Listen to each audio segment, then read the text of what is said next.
I disagreed with Michael Gove about losing the nutritional standards, the nutrient-based standards in our secondary schools. And it got in under the radar with academies, and now academies have become the status quo. They've become by far the majority. I think he's doing his best for what he believes in. I consider myself an expert, to a degree, and I disagree. He's now doing the school food plan, and I'm really hoping that me and Michael can get on just fine. I think he's got great energy, but it's just we haven't agreed. But what's the difference between the school food plan and what you were arguing for? I'll tell you what the difference is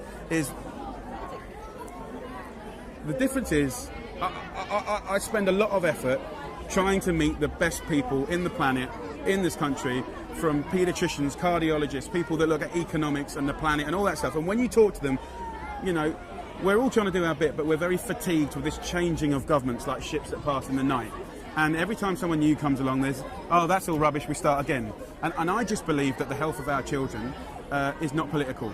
It should be cross-party. We should all agree on it. We should set a 15-year plan, and let's bleeding well do it properly. I don't like it that the way we feed our kids can be used as a political, jibe when the next election comes. Let's just do it properly. Do you think they dumped you because you were associated with the last government? That they just wanted their own version and their own people to front it, which is why they've got Henry Dimbleby and everyone else. In the last government, the Conservatives were also supporting me to get it through Labour. So I don't think it was that. I think that Mr Gove has a vision that if you take away red tape, it promotes excellence. Now, look, anyone watching this, no one likes to be told what to do. We all like to be free spirits. But at the end of the day, the dude that drives your kid to school, right, has been tested. He has to wear a safety belt, law. The water that comes through the tap has checks, law. The nurses that look after our patients, there's standards to, why at a time of an obesity crisis in this country would you take away the one thing where the most powerful use of the British pound, feeding our children 190 days of the year from the age of 4 to 18, why would you take that? Why would you dissolve those standards when clever, intelligent people have done it into a system that hasn't been invested in for 30 years? So I am ranting. At the same time, I'm kind of sitting here in a holding position because the Leon boys, Henry and John, have done a really good job. I fully support them.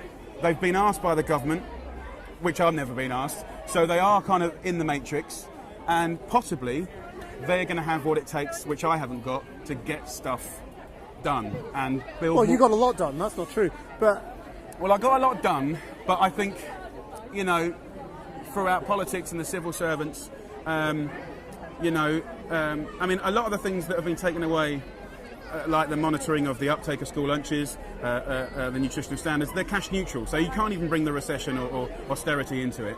For me, it's look, at the end of the day, sometimes you look at yourself and you say, look, I ain't doing that great job myself. You know what I mean? And I stopped with my meetings with Mr Gove because I felt that I wasn't getting where I needed to get on behalf of the parents of this country.